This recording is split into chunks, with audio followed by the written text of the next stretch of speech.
Repair of nasal vestibular stenosis, e.g., spreader grafting, lateral nasal wall reconstruction. The physician repairs a nasal vestibular stenosis using a variety of techniques.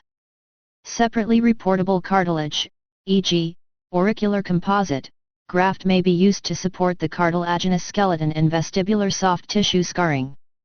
In one external approach, the physician makes an incision in the upper lateral cartilage. In another approach, a V-shaped cut may be made.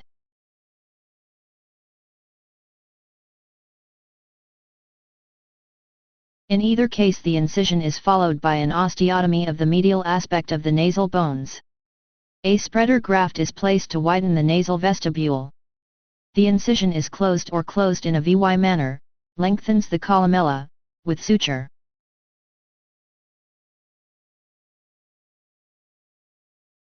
Repair choanal atresia, intranasal. The physician reconstructs the congenitally absent openings between the nasal cavity and the pharynx, throat. Topical vasoconstrictive agents are applied and local anesthesia is injected in the nasal mucosa. A mastoid curette or scalpel is placed in the nose and passed to the closure along the floor of the nose.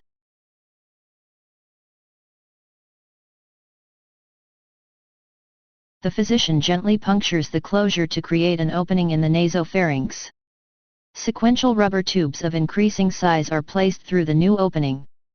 Once the new opening is dilated to the desired diameter, the rubber tubes are sutured to the nasal columella.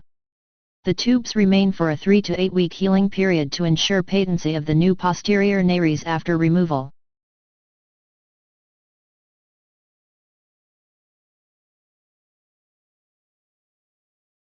Repair choanal atresia, transpalatine.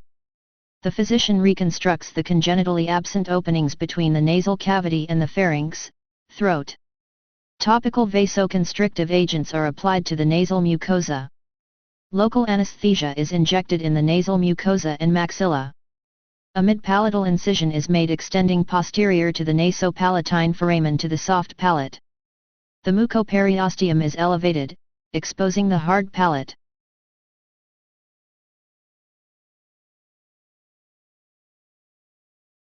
Using drills and chisels, the physician creates bony windows at the posterior hard palate, removing bony obstructions between the nasal floor and the pharynx. The physician places rubber tubes along the nasal floor through the new openings into the nasopharynx. The rubber tubes are sutured to the nasal columella. The palatal incision is closed in a single layer. The rubber tubes remain for a 3 to 8 week healing period to ensure patency of the new posterior nares after removal.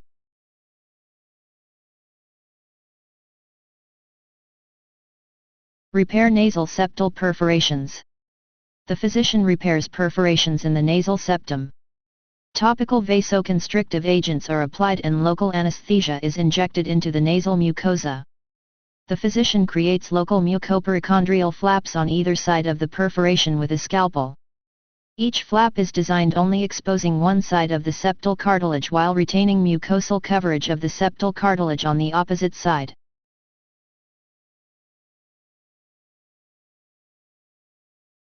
The flaps are sutured in a single layer to cover the perforation.